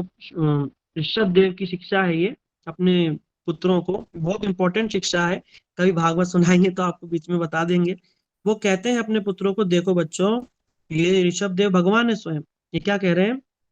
गुरुर्न सस्यात् स्वजनो न सस्यात् पिता न सस्यात् जननी न सस्यात् देवं न तत्स्यात् न पतिश्च सस्यात् नामोचयेद्या समुपेत मृत्युम। वो क्या कहते हैं, ध्यान से सुनिए। वो कहते हैं बट बेटा, भगवान ही कह रहे हैं, गुरु न सस्यात्, वो गुरु गुरु नहीं है। स्वजनो न सस्यात्, वो रिश्तेदार रिश्तेदार नहीं है। वो पिता पिता नहीं, वो माता माता नहीं, वो देवता देवता नहीं, वो पति पति नहीं, जो अपने आश्रित लोगों को मृत्यु से बचा ले। नामोचयेद यह समुपेत मृत्युम। मृत्यु माने बार बार जन्मना, पुनरपि जननम पुनरपि मरणम पुनरपि जननी जठरे शयनम। बताओ, अब आप सोचो कि हमें क्या कोई बचा सकता है? हमारे माता पिता, पिता पुत्र, कोई भी हमारा स्वजन, क्या हमको मृत्यु से बचा सकता है? नहीं बचा सकता। अगर गुरु भी नहीं बचा सकते ना, तो फिर वो गुरु गुरु नहीं है। उसी ही गुरु को गुरु माना जाएगा जो मृत्यु के चक्कर से बचा ले। उसी पति को पति माना जाएगा जो अपनी जो पत्नी है उसको पतन से बचा ले, उसको भगवान की भक्ति में लगा करके जन्म मृत्यु से बचा ले, वही पति है। पिता भी वही है जो अपने बच्चों को सद शिक्षा दे करके जन्म मृत्यु के फेरे से बचा ले। माँ भी वही माँ है जो अपने बच्चे को प्रेम तो करे पर साथ साथ में उसको जन्म मरण से बचा ले, ठीक है ना। और गुरु भी वही गुरु है, इसलिए ये बहुत इंपॉर्टेंट श्लोक है। सकुल मिला करके वही संबंध को सत्य मानिए जो भगवान की ओर ले जाए, बस यही कुल मिला करके हम कहना चाहते हैं, ये सबसे इंपॉर्टेंट है। और गीता में भगवान कहते हैं, गीता में भगवान श्री कृष्ण कहते हैं, भगवान कृष्ण की बात तो माननी ही पड़ेगी सबको। क्या कहते हैं? तद विधि प्रणिपातेन परिप्रश्नेन सेवया उपदेक्षयन्ति ते ज्ञानम ज्ञानिनः तत्वदर्शिनः। भगवान कृष्ण गीता में कहते हैं, ये गीता के चौथे अध्याय का 34वां श्लोक है। भगवान कृष्ण कहते हैं तद विधि प्रणिपातेन, हे अर्जुन आप विधि पूर्वक प्रणिपात करते हुए, प्रणाम करते हुए और प्रश्न करते हुए सेवा करो। किसकी? गुरुदेव की। उससे क्या होगा? उपदेक्षयन्ति ते ज्ञानम, ऐसे गुरु जो है वो आपको भगवान का उपदेश देंगे। और गुरु जी की सबसे बेस्ट सेवा कैसे होती है? कौन बताएगा? बताओ, वो आपसे ही पूछता हूं मैं। अगर हमें गुरु जी की सेवा करनी, सबसे बेस्ट तरीका क्या है? जो लोग जानते हैं वो नहीं, नए लोग बताएंगे। हाँ ठीक है। अब तो मैंने ऐसा सुना है कथाओं में कि अगर गुरुजी की सेवा करनी है तो पहले जो गुरुजी को जानते हैं, जो उनकी सेवा करते हैं, पहले मतलब उनकी सेवा करनी पड़ेगी, उनसे हमें जानना पड़ेगा कि मतलब वो हमसे क्या चाहते हैं। बहुत अब सुंदर, वो मतलब मैक्सिमम बहुत सुंदर। और चाहते कौन हैं कि हम बताएंगे? हरी कथा करें और ज़्यादा से ज़्यादा काम करें। हरे कृष्णा प्रभु जी। हाँ मैंने अमोघ लीला हाँ बताइए। प्रभु जी की क्लास में सुना था कि गुरु जी की सेवा 2 तरह से होती है, हाँ वाणी और वपु, और बेस्ट सेवा वाणी सेवा हाँ, होती है, कि मतलब जो बहुत उन्होंने सुंदर, कहा बहुत उसे सुंदर, फॉलो बहुत सुंदर, करना। बहुत ही सुंदर, बहुत ही सुंदर, बहुत सुंदर। आपका प्रश्न सुनकर तो हृदय हरे गदगद हो कृष्णा गया। प्रभु जी। आपका उत्तर सुन करके। हाँ बताइए दीदी। जी गुरु की थैंक वाणी यू को, प्रभु जी। गुरु की वाणी को अपने लाइफ में अप्लाई प्रचार करना। कर, बहुत सुंदर। जी अब कृष्ण क्या कहते हैं? देखो, कृष्ण कहते हैं प्रणिपात। देखो, प्रणाम करना तो गुरु जी को सभी करते हैं। और सेवा, सेवा उन्होंने बताई छवि दीदी ने, है ना, किस प्रकार से। वपु सेवा और वाणी सेवा। वपु सेवा माने उनके शरीर की सेवा, वो करना जिस प्रकार से हम कर सकते हैं, उनको भोजन प्रसाद देना या जिस प्रकार भी। और वाणी सेवा, उनकी जो बात है उनको जगत में प्रचार प्रसार करना, ये भी एक प्रकार की सेवा है। लेकिन भगवान कृष्ण, देखो कृष्ण है तो कुछ टेढ़ी बात बताएंगे, है ना। कृष्ण ने सीधा सीधा बोल दिया तो कैसे समझ कैसे मान ले कि कृष्ण ने बोला? कृष्ण ने बोला तो कुछ ना कुछ घुमा फिरा के एकदम बोलते हैं। कृष्ण, कृष्ण टेढ़े ही हैं, इसलिए कृष्ण का सब कुछ टेढ़ा। तू टेढ़ो तेरी टेढ़ी नजरिया। कृष्ण का मुकुट से लेकर के, आंखों से लेकर के, हाथों से लेकर के, कमर से लेकर पैर तक सब टेढ़ा ही टेढ़ा है। इसलिए कृष्ण की बात भी बड़ी टेढ़ी है, लेकिन एक बार समझ में आ जाए तो सबसे सीधी है। कृष्ण कहते हैं गुरु जी की सेवा करने का सबसे बेस्ट तरीका है परिप्रश्नेन, प्रश्नों के द्वारा। वो प्रश्न कैसे होने चाहिए? सद प्रश्न होने चाहिए, ऐसे प्रश्न जो परम कल्याण की ओर ले जाए। अगर कोई व्यक्ति ऐसा प्रश्न कर दे गुरु जी से तो गुरु जी अत्यंत प्रसन्न हो जाते हैं। इसका सीधा सीधा उदाहरण है श्रीमद् भागवत महापुराण। परीक्षित महाराज जी ने सुखदेव गोस्वामी जी से इतने सुंदर प्रश्न किए कि वो गदगद हो गए। और सुखदेव गोस्वामी जो एक स्थान पे नहीं रुकते थे, वहीं 7-7 दिन बैठ करके उन्होंने कथा सुनाई परीक्षित महाराज जी को। इसीलिए प्रश्नों के द्वारा गुरु जी की सेवा होती है। पर प्रश्न कैसे पूछने चाहिए? ऐसा नहीं गुरु जी आए और धमाधम उल्टे पुल्टे प्रश्न, नहीं। गुरु जी की सेवा करके, उनको प्रसन्न करके फिर अपने कल्याण के प्रश्न उनसे करने चाहिए। और उनको लगेगा कि देखो कितना अच्छा शिष्य है, सचमुच में अपना कल्याण चाहता है, दिखावा नहीं कर रहा है, तो वो प्रसन्न हो जाएंगे और सही सही उपदेश उनको जीवन में देंगे।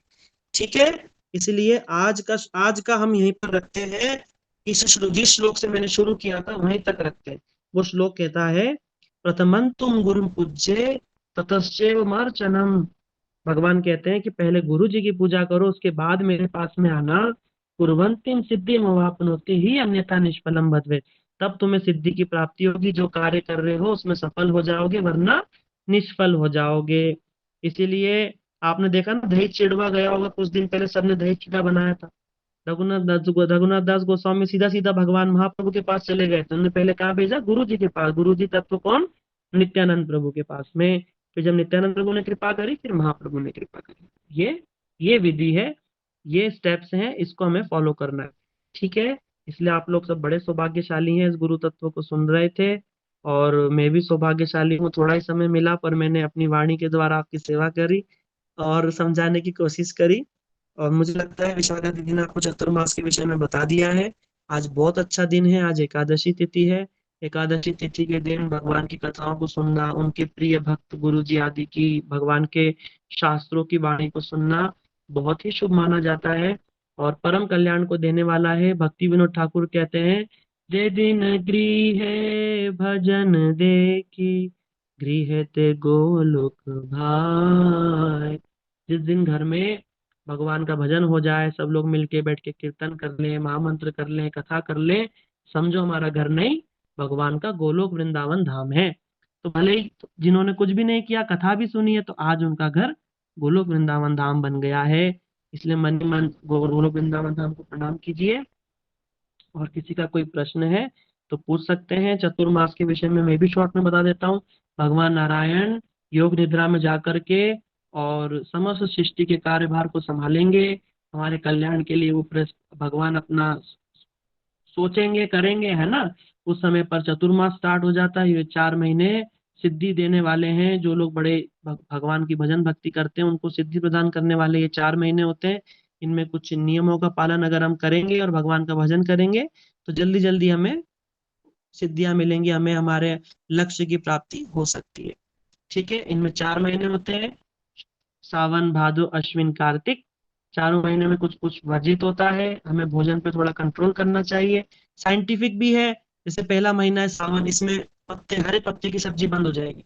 आपको पता है सावन में छोटे छोटे कीड़े ना पत्तों में छुपे रहते हैं, उनको खाएंगे तो बीमार पड़ जाएंगे। बड़ा साइंटिफिक है हमारा रिलीजन, इसलिए पत्ते बंद रहते हैं, ठीक है। भादों में सूरज नहीं उगता है, बादल बने रहते हैं ना आसमान में, उससे क्या रहता है, जठराग्नि मंद रहती है। दही की चीजें सब खाएंगे तो पेट में पचेगा नहीं, दही बंद रहता है। इसी प्रकार से ये सब नियम बने हुए हैं। कुछ अपने जीवा को कंट्रोल करके और भगवान की ओर मन को लगाना ही उपवास का उद्देश्य होता है। भूखे रहना, अपने आप को ठड़ाना तड़पाना, ये सब नहीं रहता है। भगवान की भक्ति हो जाए, यही उद्देश्य, ठीक है। अगर नियमों का पालन करेंगे तो बहुत अच्छा है, नहीं भी कर पाए तो भगवान का नाम हो जाए, सत्संग हो जाए, ये सबसे जरूरी चीज, ठीक है। और जो नियम का पालन करेंगे वो तो फिर देखो श्रेष्ठ माने ही जाएंगे, है ना। अगर आप किसी का कोई प्रश्न हो तो आप लोग पूछ सकते हैं। यहीं पर अपनी वाणी को विराम देता हूँ। हरे कृष्णा प्रभु जी। हरे कृष्ण हरे प्रभु, कृष्णा। धन्यवाद प्रभु। किसी का कोई हरे प्रश्न है ही नहीं इतनी प्रवेश पूरी प्रभु क्लास जी, में। आप पूछ सकते हैं कुछ? मेरा प्रश्न है हरे कृष्णा प्रभु जी। हरे कृष्णा। हाँ हाँ पूछिए। हाँ हाँ हाँ मेरा क्वेश्चन प्रभु जी, जैसे पूछिए तो प्रभु जी। जैसे आज एकादशी से, हाँ जी मेरी आवाज आ रही है प्रभु जी? हेलो। हाँ आवाज आ रही है, आप बोलते रहिए। हाँ हाँ बोलिए बोलिए। जैसे कई लोग तो ना ये चतुर्मास का पालन करते हैं। आज जो एकादशी है इसे हरे कृष्णा प्रभु जी। हाँ कोई बात नहीं, जो एकादशी से करते हैं वो भी ठीक है, और जैसे जो पूर्णिमा से करते हैं वो भी ठीक है, कोई दिक्कत नहीं है। जो एकादशी से चालू करेंगे वो एकादशी पे ही खत्म हो जाएगी 4 महीने बाद, और जो पूर्णिमा पे शुरू करेंगे वो पूर्णिमा पे हो जाएगी, ठीक है। हाँ प्रभु जी, एक बात और पूछी थी। जैसे कई लोग ना कहते हैं कि संकल्प करना चाहिए, हमें एक गिलास में पानी भर के उसमें चावल, फूल और तुलसी डाल के भगवान के सामने खड़े होकर संकल्प करना चाहिए। जैसे अगर मैं माला करता हूँ तो मैं 40 माला करूंगा, अपनी भजन क्रिया को मैं आगे बढ़ाऊंगा, उसमें बढ़ोतरी करूंगा। तो हम संकल्प करें, मान लो किस दिन मैं बीमार है, नहीं माला कर पाए, तो अगले दिन जो पूरा दिन की छूट गई है प्लस अगले दिन की माला को हम इकट्ठित करें। मतलब भगवान के सामने हमें संकल्प करना है कि मैं इसके माला की संख्या को बढ़ाऊंगा। 32 कर रहा हूँ तो मैं 40 करूंगा, कोई 16 कर रहा है तो 25 का संकल्प कर सकता है, बुक कर सकता है, ठीक है, हरी कथा सुन सकते हैं। तो संकल्प लेने का, क्योंकि संकल्प में वो प्रोप्राइटी बन जाएगा, हमें वो काम करना ही करना पड़ेगा कि चतुर्मास में कि हमें जो भक्ति को आगे बढ़ाना है। तो संकल्प लेना की क्या महिमा है भगवान के सामने? कहते हैं कि संकल्प लेना चाहिए कि हम अपनी माला की संख्या को बढ़ाएंगे। संकल्प लेना और संकल्प सिद्धि करना। ये जो संकल्प हम लेते हैं ना, जैसे आपने 4 महीने के लिए संकल्प लिया कि नहीं भाई हम माला बढ़ाएंगे और नियमों का पालन करेंगे, जब आपकी संकल्प पूर्ति होगा तो आपका आत्मविश्वास बढ़ेगा, फिर धीरे धीरे बड़े संकल्प लोग नहीं हम ईश्वर भक्ति प्राप्त, ईश्वर को प्राप्त करके ही रहेंगे, हम भगवान के प्रेम को प्राप्त करके ही रहेंगे, ऐसे संकल्प करना अच्छा रहता है। ठीक है, इसलिए हम भी जब परिक्रमा करते हैं, कुछ करते हैं, तो पहले संकल्प लेते हैं ना, फिर उसकी पूर्णाहुति करते हैं। अच्छा है, संकल्प लेना चाहिए, और सभी मन में मन ही मन कुछ ना कुछ संकल्प जरूर लें कि हम थोड़ा सा तो बढ़ाना ही चाहिए। चतुर्मास में भजन है ना, और कार्तिक में थोड़ा और बढ़ाना चाहिए। अच्छी बात है, बहुत अच्छी बात है। और किसी का कोई प्रश्न है?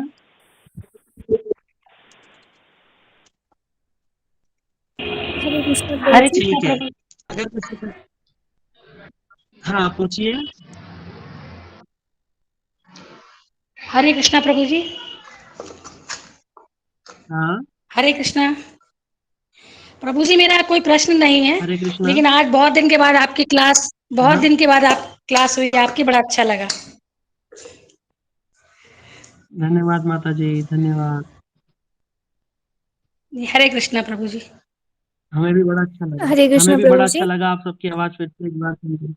हरे कृष्णा दीदी, पूछिए।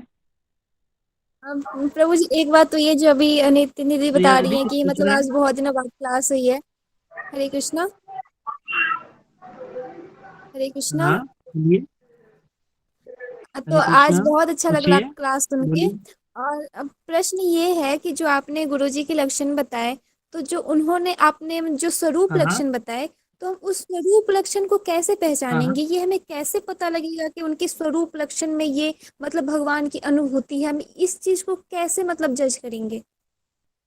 अब वो जो दो चीजें मैंने आपने बात आपको तो बताई कि उदाहरण दिया उनको था ना। हाँ हाँ हाँ, मैं मतलब समझ ये गया जो आपका मतलब प्रश्न। शास्त्रों के भी। देखो अब मैं जब उससे, हाँ हाँ, मैंने उसमें एग्जाम्पल बताया था ना, जैसे क्या बताया था, मैंने उदाहरण दिया था। जैसे ये उदाहरण हमने सुना है, जैसे अगर किसी को भगवान की अनुभूति है, प्रेम है, मैं क्या बोल रहा था, अगर मंदिर में ठाकुर जी हैं या अनुभूति हमें हो जाए तो हम क्या हाँ, करेंगे, तो हम सब सावधान मतलब रहेंगे हमेशा दिन भर, भगवान की सेवा में लगे दिन भर रहेंगे। सावधान रहे। जी। हाँ, इसी प्रकार जो गुरु जी दिन भर भगवान की सेवा में लगे हैं, 24 घंटा सुबह उठ करके नाम कर रहे हैं, फिर कथा कर रहे हैं, फिर इधर जा रहे हैं, प्रचार कर रहे हैं महाप्रभु की वाणी का, इससे क्या सिद्ध हो रहा है, उनको भगवान की अनुभूति है, तभी तो रेस्ट नहीं कर रहे हैं। जिनको अनुभूति नहीं है वही रेस्ट करते हैं, जिनको अनुभूति है वो थोड़ा ना रेस्ट करेंगे, वो तो सोचना जितना कर ले उतना कम। समझ गए? हिंट से ही समझ लीजिए, हिंट से ही सब पता चल ठीक है जाएगा। प्रभु जी। हिंट से ही पता चल ओके, जाता है। Thank you. समझ गए मैं क्या कहना चाहता हूँ? प्रभु जी, आज की क्लास बहुत अच्छी लगी जी। प्रभु जी, क्लियर हो गया मुझे जी। हाँ, उदाहरण एक और हरे समझ लो, कृष्णा प्रभु जैसे जी। हमारे भक्ति सिद्धांत सरस्वती ठाकुर। हाँ दीदी पूछिए।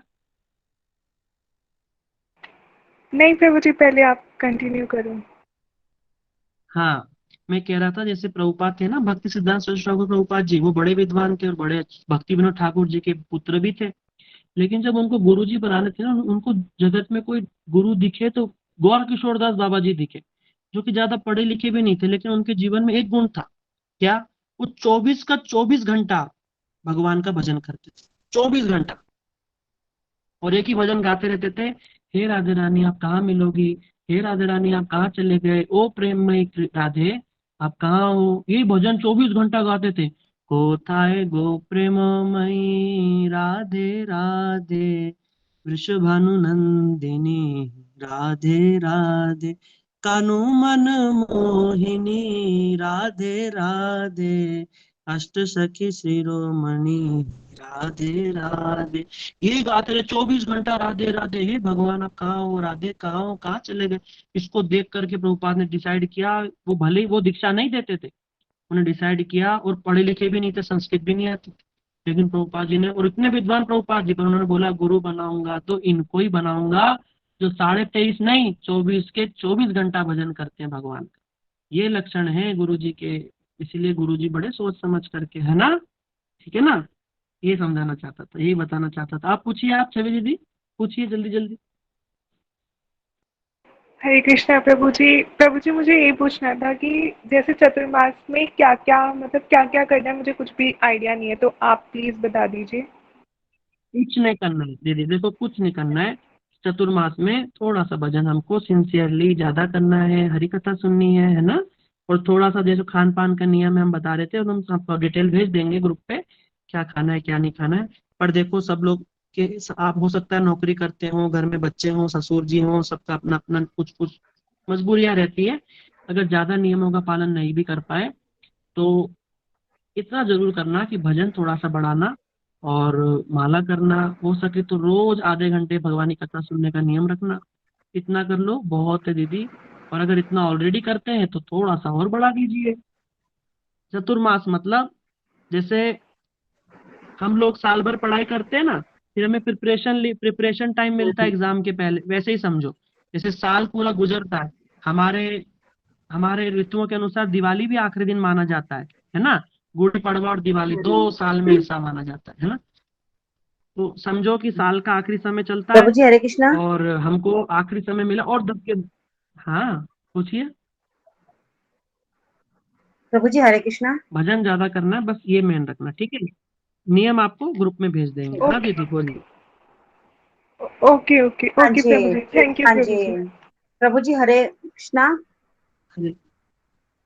हाँ दीदी हाँ पूछिए। जी प्रभु जी, हाँ जी, हाँ जी प्रभु जी, मैं ये पूछना चाह रही हूँ कि चतुर्मास में कहते हैं कि व्रत रखना होता है, तो वो तो प्रभु जी पॉसिबल नहीं है 4 महीने, फिर थोड़ा सा इसके बारे में जरा मुझे आप बताइए।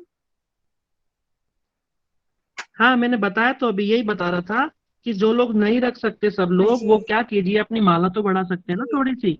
हरी कथा रोज रोज जी सुन जी सकते जी हैं, जी आधा बिल्कुल। घंटा सुनते हैं तो हाँ 45 जी। मिनट सुन, बस इतना कर लीजिए माता जी। देखो इतना भी कर लिया ना बहुत है, तो लेकिन हाथ जोड़ के प्रार्थना है कि अच्छा। कार्तिक करने की कोशिश करना, कार्तिक करने की कोशिश जरूर जी करना, बिल्कुल। ठीक है। और राधा रानी का जी महीना होता है बिल्कुल। ना, एक महीना देखो करो। जी हाँ जी और जी। बिना बिना कुछ हाँ खोए जी। कुछ नहीं मिलता है, नो पेन नो गेन। हाँ प्रभु जी, लेकिन प्रभु जी मैंने एक बात नोट करी है, जैसे हम कुछ अच्छा करना चाहते हैं, शुभ करना चाहते हैं, उसमें अड़चने बहुत आती हैं, क्योंकि मैं सर्विस भी करती अच्छा हूँ, तो यहाँ फिर बच्चे एक भी, मुझे इधर बात बताओ, इतनी अड़चने बहुत। एक बात जी बताओ। जैसे कोई कलेक्टर बनना चाहता है और बोले कि मैं तो कुछ नहीं, बस 12वीं करी और बस अपना 3rd डिवीजन से हाँ पास हुआ जी और खेला कूदा और कलेक्टर बन गया, क्या ऐसा होता है जी। कभी? नहीं होता। नहीं ऐसा तो जीवन नहीं में होता। हाँ हाँ। नियम नियम। हाँ जी हाँ हाँ हाँ। जी। भगवान तो कलेक्टर से बहुत ऊंची चीज है दीदी। हाँ जी बिल्कुल बिल्कुल सही बात है प्रभु जी। हाँ ठीक है प्रभु जी। अपना ठीक है जितना प्रभु कर जी। सके दीदी, हरे जितनी कृष्णा। हमारी योग्यता हो, है ना, भगवान से ही प्रार्थना करो, वही हमें मदद अच्छा करेंगे, है ना। हाँ। सब समस्या दूर जी हो जी जाएगी। जी जी। हाँ जी हाँ जी प्रभु जी, एक बात और, जैसे आप कह रहे हैं हरी कथा सुने, तो हमारी हाँ इस पर आएंगी ग्रुप में कथाएं, हमारे डेली आएंगी ग्रुप में। हाँ ग्रुप में आएंगी। डेली भेज और देंगे हमारे दीदी, गुरु हम जी की गुरु जो कथा महाराज जी की आती है। कथा भी हाँ भेज जी देंगे। हाँ हाँ जी हाँ जी, दीदी क्योंकि आप है ना, फोन यहाँ वो पर जो हमारे जितने लोग जी। इंटरेस्टेड हैं वो दीदी को पिंक कर देना। रोज सुन ओके लेना, ओके ओके, क्योंकि वो हम ना भी कि सोच रहे हैं उसी के कि हिसाब से ही हाँ। आती है। जी ठीक है प्रभु जी। ठीक अच्छी है प्रभु बात है, जी, हरे रोज कृष्णा। रोज सुनना। जी हमारे जी। बड़े गुरु जी की हाँ कथा जी हाँ भेज जी। देंगे आप, यू सुनना रोज रोज, यूट्यूब पे एक चैनल है नियम गौड़िया बना के सुनना। रसामृत, उसको भी आप लोग सब्सक्राइब कर लीजिए। गौड़िए उसमें रस अमृत। सब्सक्राइब कर ले। हाँ जी मैं लिंक जी भी जी। भेज हाँ दूंगी, और रसामृत। रोज रोज कथा भेजूंगी मैं। हाँ आप और अच्छा सब लोग। इंस्टा पे भी है, उस पे भी गुरुजी के वो शॉर्ट शॉर्ट वीडियोस आते रहते हैं, और हाँ फिर जी उसके अच्छा लिंक्स अच्छा। आते रहते हैं। ठीक है, एक बार आप लिंक भेज जी। दीजिएगा तो मैं उसको कर लूंगी। और हाँ प्रभु जी एक छोटा सा क्वेश्चन और है, अभी बस विशाखा, बस वो कथा विशाखा, सुनिए बस। हाँ जी, हाँ नहीं पूछिए। प्रभु जी, एक एक छोटा सा बस, विशाखा माता जी ने बोला था कि अभी चैंटिंग क्लास हो जाएगी हमारी शुरू हम्म 4:30 से 6:30 बजे तक। तो प्रभु जी मैं हम्म थोड़ा सा कहने में मुझे हम्म अच्छा सा नहीं लग रहा है, 4:30 से 6:30 बजे तक कथा जो क्लास है वो मैं नहीं ले सकती हूँ, तो थोड़ा कुछ टाइम तो मैं ले लूं कथा, वो उसका चैंटिंग की जो है, क्योंकि जी दीदी, आप 6 बजे भी ज्वाइन कर सकते हो, आप 5:30 भी ज्वाइन कर सकते हो। 5:30 भी ज्वाइन कर सकते, क्योंकि बच्चे हाँ जाते हैं ना अपने लंच वगैरह भी बनाना था, जी इसलिए तो जी जी। इसलिए मैंने ये वाला क्वेश्चन उसका पूछा। कोई स्ट्रिक्ट जैसा वो नहीं है आपको कि सुविधा हो आपको दीदी। 4:30 हाँ ठीक है जी। प्रभु जी, ठीक है प्रभु जी, हो धन्यवाद। सके हाँ तो जी। 4:30 कर पाए, नहीं हो सके तो कोई बात नहीं, आप नहीं कभी भी कीजिए, पर ज्वाइन कर लीजिए। जी और जिस दिन थोड़ी माला सुबह ब्रह्म मुहूर्त में अवश्य करनी चाहिए। जी ठीक है माता जी, जिस दिन बच्चों की छुट्टी होगी या मेरी छुट्टी होगी तो उस दिन मैं 4:30 से स्टार्ट कर दूंगी, बाकी थोड़ा सा जी लेट कर सकती हूँ। ठीक है ठीक। माता जी, ठीक है, हरे कृष्णा। हरे कृष्णा। हरे कृष्णा प्रभु जी, एक लास्ट क्वेश्चन है, किसी ने टाइप किया हुआ है, मैं बोल देती हूँ। प्रभु जी, since Guru Maharaj ji is very busy and occupied, there are some devotees who meet their Guru Maharaj very rarely. How does Guru Maharaj guide such disciples? How do they get mercy of Guru Maharaj? Question पूछा है यश प्रभु जी ने। जिन्होंने प्रश्न, हाँ, यश प्रभु जी। यश प्रभु, आप सुन रहे हैं? चलिए मैं उत्तर दे देता हूँ, आप सुन रहे होंगे, आप बोलेंगे तो मुझे अच्छा लगेगा। हरे कृष्णा प्रभु जी, दंडवत प्रणाम। हाँ यश, दंडवत प्रणाम। कैसे हो प्रभु? बढ़िया प्रभु जी। देखिए, हाँ देखिए, आपने जो प्रश्न किया है ना, बहुत अच्छा है कि गुरुजी बहुत बिजी हैं और रेयरली मिल पाते हैं, तो हमें गुरुजी की कृपा कैसे मिलेगी? देखो, गुरुजी के पास रहना, या देखो अगर गुरुजी हमें मिले, पास रहे, वो तो बहुत अच्छी बात है, लेकिन अगर किसी कारण से गुरुजी बिजी है या फिर हम कहीं दूर रहते हैं, किसी भी कारण से अगर गुरुजी हमें नहीं मिल रहे हैं, तो गुरु का अर्थ क्या होता है? गुरु मतलब होता है गुकारस अंधकार, मतलब जो हमारे जीवन से अंधकार को दूर करे। किस माध्यम से दूर करे वो गुरुजी जाने। आज आप ये क्लास सुन रहे हो तो आपको लगता है ये किसकी कृपा है? क्या लगता है आप, किसने आपके लिए ये अरेंजमेंट किया होगा? सोचो। अगर इस क्लास में जो बातें आपको पता लग रही है उनको अपने जीवन में उतारेंगे, हाँ भगवान की कृपा से हो रहा है, और भगवान गुरुजी की कृपा से। अगर अभी आपके जीवन में गुरुजी नहीं है तब तो भगवान की कृपा से होगा, और अगर आपने अपने जीवन में गुरुजी को बना रखा है तो गुरुजी की कृपा से हो रहा है। गुरुजी चाहते हैं कि आप इस मार्ग पे चलें, ऐसे चलें, इसीलिए आपको ये वस्तु प्राप्त हुई। क्योंकि ये जो चीज आप सुन रहे हो ना, ये बहुत प्योरेस्ट फॉर्म में चलती है। मुझे भी कभी कभी लगता है कि मुझे ये बातें कैसे आ गई, पता नहीं किसकी कृपा, गुरुजी की कृपा है, क्या है, भगवान जाने। पर हम भी गुरुजी के पास इतना थोड़ा ना रहे हैं, पर इतना कुछ सीखे तो ना प्रभु। इसलिए अगर गुरुजी की कृपा जो किसी भी रूप में आ जाती, किसी भी रूप में, भक्ति विज्ञान भारती महाराज जी तो कहा करते थे, आज उनकी तिथि भी है, जय नित्य लीला प्रविष्टोम विष्णुपाद स्तोत्र श्रीमद भक्ति विज्ञान शिल भारती महाराज की जय। वो कहा करते थे कि अगर आज उनकी तिथि है, मुझे याद आ गया, देखो कितना सुंदर है। वो कहा करते थे कि अगर मुझे माला भी मिलती है ना, मैं किसी प्रोग्राम में जाता हूँ और कोई मुझे माला पहनाता है, तो मैं ये नहीं सोचता कि इस व्यक्ति ने मुझे माला पहनाई है। मेरे को पूरा विश्वास है कि ये माला मुझे मेरे गुरुजी ने भेजी है। गुरुजी चाहते हैं कि मुझे माला मिले, तो ये माला मेरे पास में आई है। आप ये कथा सुन रहे हो कि चतुर्मास की महिमा, गुरुजी की महिमा आप सुन रहे हो ना, गुरुजी चाहते हैं कि आप इन तत्वों को सीखो, बस यही गुरु कृपा है। अगर संग की बात होती ना प्रभु जी, तो बालों में रहने वाली जुएं जो होती है ना, वो तो आपके बिल्कुल पास रहती है। तो क्या आप जुए के संग, वास्तव में जुआ आपके संग कर रहा है क्या? नहीं कर रहा, वो तो खून पी रहा है। संग करने का मतलब ये होता है विचारों का संग करना। जो शिक्षाएं गुरुजी और गुरु परंपरा में हमें प्राप्त हो रही हैं, उनको अपने जीवन में उन विचारों को उतारना। गुरु माने विचार होता है, जो विचार ही मेन है। जो आज बताया ना, जो गुरुजी अपने भक्ति के जो सागर से डूब करके विचार हमको देंगे, उस विचार को अपने जीवन में उतारना ही गुरुजी का संग करना होता है, गुरुजी की कृपा प्राप्त करना होता है। अगर विचार को जीवन में नहीं उतारा, भले गुरुजी तो आपके घर में रहते हो, लेकिन गुरुजी की बताई बात को अगर अपने जीवन में नहीं उतारा तो गुरुजी की कृपा नहीं मिलेगी। अगर गुरुजी बहुत दूर रहते हो या फिर चले ही गए हो, लेकिन उनकी किताब हो, उनका ग्रंथ हो, उनकी कैसेट हो, उसको सुने और अपने जीवन में उतारे तो कल्याण हो जाएगा। मेन है संग किसका करना है? विचारों का संग करना है। फिर भले गुरुजी हो पास में तो और अच्छा है, नहीं हो तो फिर जैसी इच्छा। ठीक है यश प्रभु? थैंक यू सो मच प्रभु जी। हरि बोल। हरे कृष्णा प्रभु जी। मुझे लगता है हो गया ना दीदी, है ना दीदी, गौरप्रिया दीदी? जी प्रभु जी, जी प्रभु जी।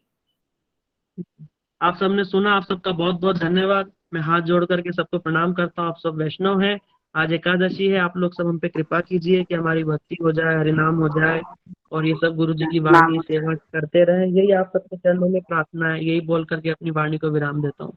वांछा कल्पतरुभ्यश्च कृपा सिंधु भैव च पतितानां पावनेभ्यो वैष्णवेभ्यो नमः।